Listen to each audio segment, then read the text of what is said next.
Okay. Today we're going to finish chapter 9. Wait a minute. Yes, we are. And then you have a quiz today on chapter 9. Yep. Share my screen.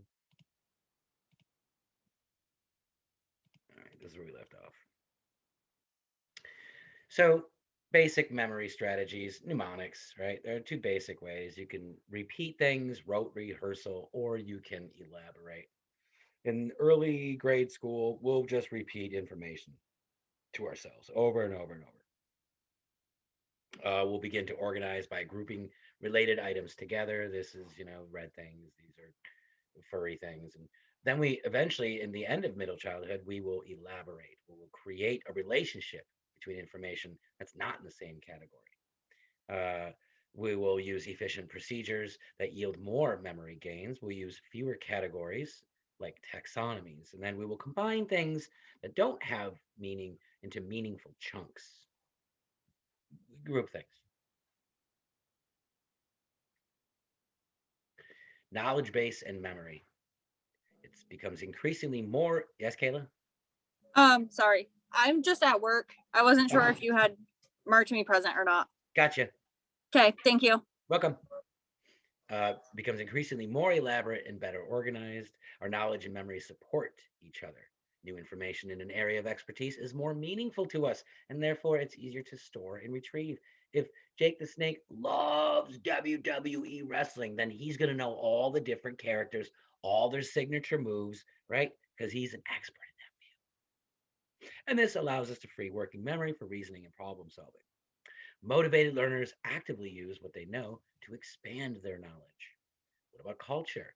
Well, the difference between industrialized and non industrialized or unindustrialized cultures, a village culture where the unschooled individuals often do not use or even benefit from memory strategies, whereas in industrialized nations, modernization and its resources support culture's common cognitive tasks. Like, think about it.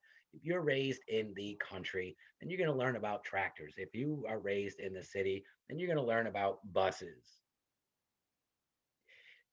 subways, taxis. You get the idea. Theory of mind basically is knowing it's the understanding that you are yourself. You have your own self, and that you don't share thoughts, right? So at this age, we begin to understand that our mind is ours. It's an active agent. It's ours, right? That selects and transforms information. Don't worry about the stuff below.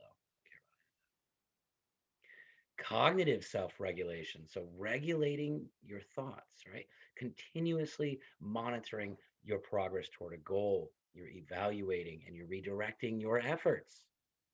This high achievements in this predicts academic success. And salt will slow myself down. Adults can promote self-regulation. We can point out important features of the tasks, right? Say, oh, that's good, but you have to put that piece over. This has to go on top of that first, right? Suggest effective learning strategies and emphasizing the monitoring of their progress. When it comes to information processing and academic learning, reading, we become more phonologically aware. Phonological means sound, sounds like. So we begin to understand what words sound like. Our information processing speed and visual discrimination all contribute to our reading skills. We'll blend whole language and phonic approaches. When it comes to math, we learn facts, procedures, strategies. Through practice, we learn about reasoning and experimentation.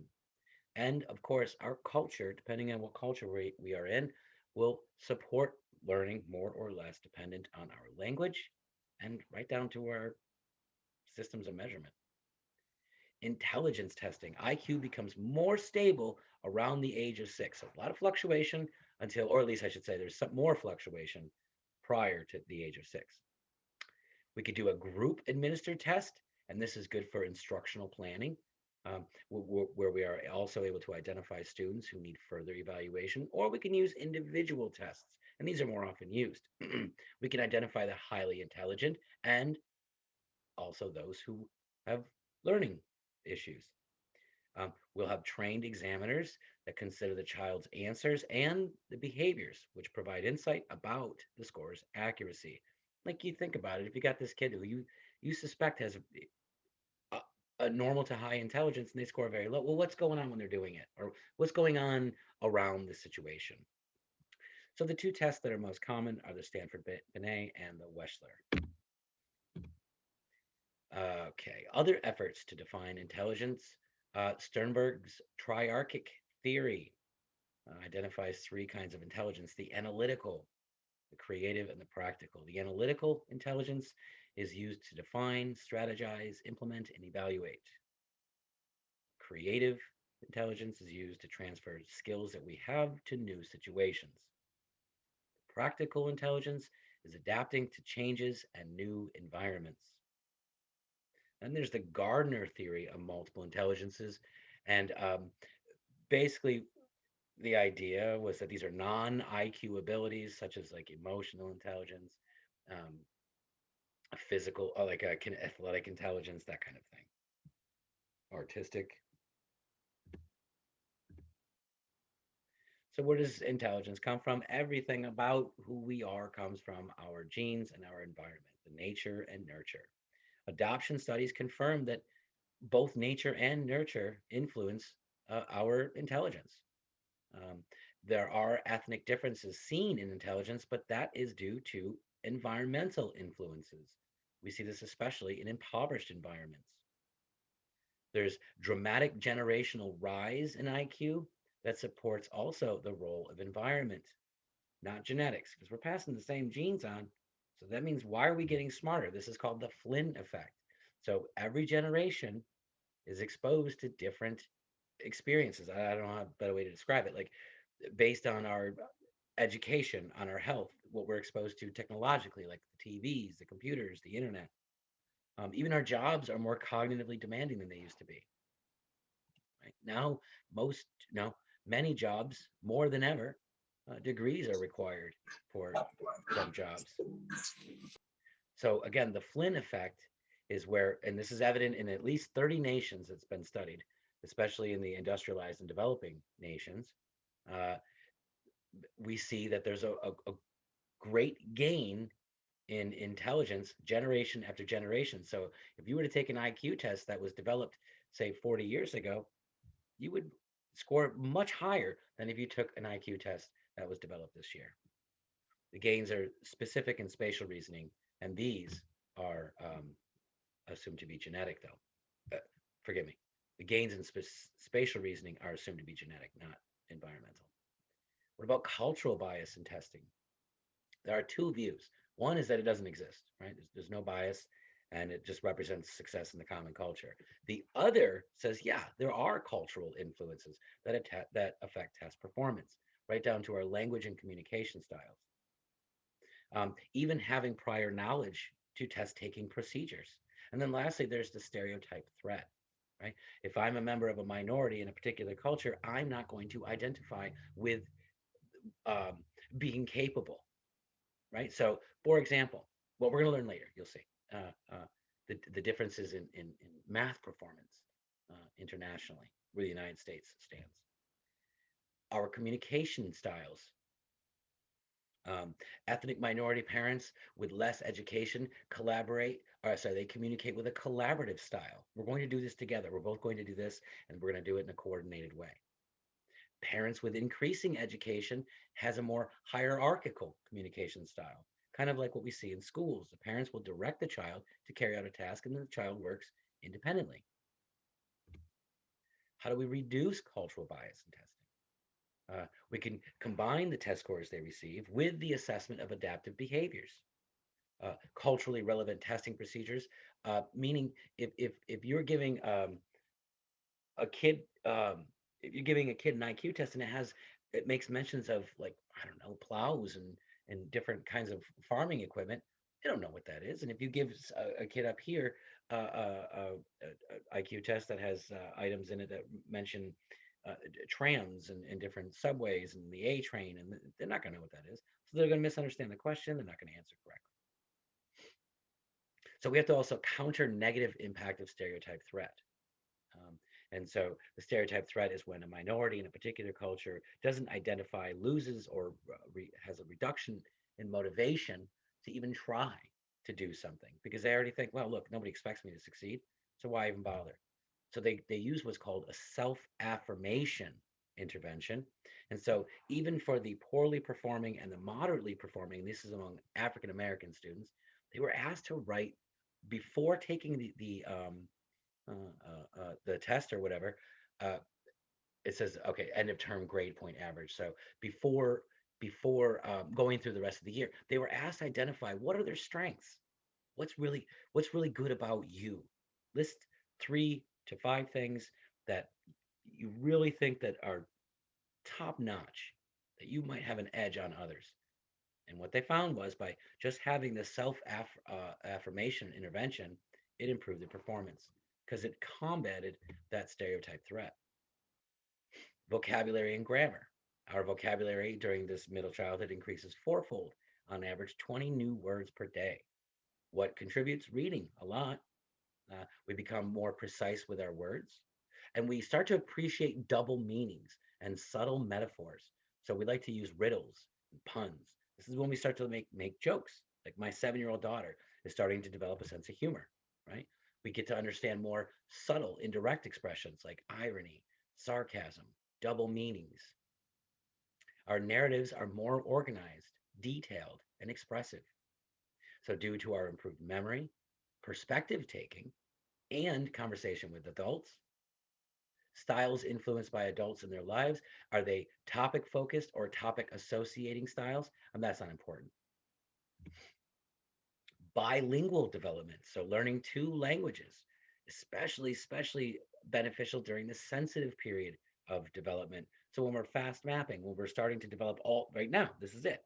Um, Bilingualism enhances executive processing and cognition, language awareness, and reading achievement.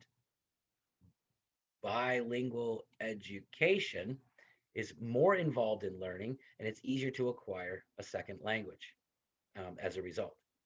So I have nieces and nephews who are in the school system down southern New York where they have bilingual education, and that's what they're finding is that they're outperforming their peers who do not, who are not exposed to. I think they're taking Spanish and English communication. English only programs risk inadequate proficiency in both languages in the future. Now, the educational philosophies, there's the traditional versus the constructivist classroom. The traditional classroom is where the teacher is the sole authority for knowledge and sets the rules. The constructivist is where the students construct their own knowledge. So there's a new direction combining the two, the social constructivist, where teachers and children are working as partners. Uh, there are many types of symbolic communication, but the teacher still helps by using that scaffolding process, right? That zone of proximal development, seeing what the kids can do on their own, and then helping them where they are lacking. There's also something called cooperative learning, where small groups of classmates work together toward a common goal. This is also called interteaching. The teacher student interaction, teaching that fosters achievement. These teachers are caring, they are helpful, they're stimulating, they are emphasizing high level thinking. Teaching that impedes, that harms achievement, the use of repetitive drills, and favoring well behaved students. You might remember learning about the Rosenthal, and somebody, Jacobson study where they had the bloomers versus the others, and they randomly selected children in the class and identified them as bloomers, told the teacher, and they found out that the kids actually outperformed their peers. Why? Because the teacher was giving them more attention, they were giving them more time to answer questions, they were asking harder questions, that kind of thing. That's the self fulfilling prophecy. Group practices in elementary schools, a homogenous class where children of similar ability levels are put together. This is a source of negative self fulfilling prophecies, especially for low socioeconomic and minority children. They look around their class and they see their peers and they think, wait a minute, that kid did terrible last year. Why am I in a class with that other kid? Teaching children with learning disabilities. Children often placed in regular inclusive classrooms. The law requires, remember this for your quiz, by the way, the least restrictive environment. We know that with our children, about 5 to 10% are diagnosed with learning disabilities. So, what are the concerns that we have? Inadequate support and peer rejection. So, what can we do? What are some supportive measures? We can provide part time resource rooms with special education teachers. The teacher can prepare class for special needs students. And there can be a teacher guided peer tutoring, meaning their peers are helping them, and the teacher guides that peer tutoring. The testing for giftedness, when children score an IQ above 130, they are considered gifted. A more expanded concept includes divergent thinking. Now, this for your quiz.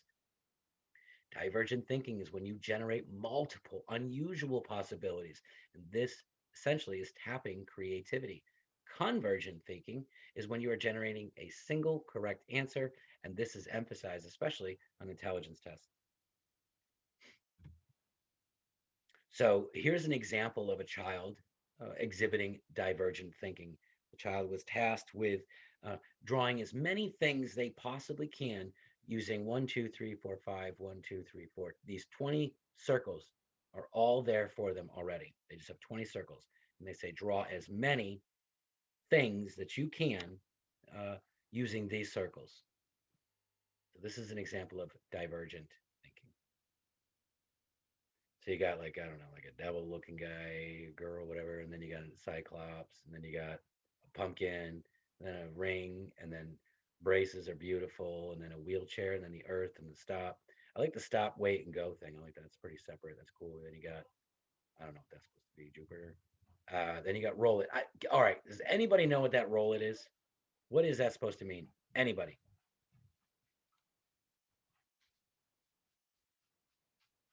No, nobody knew either this morning. So, how do we educate gifted children, right? Gifted are exceptional intellectual strengths. They have exceptional intellectual strengths. Talented, meaning they have outstanding performance in a specific field.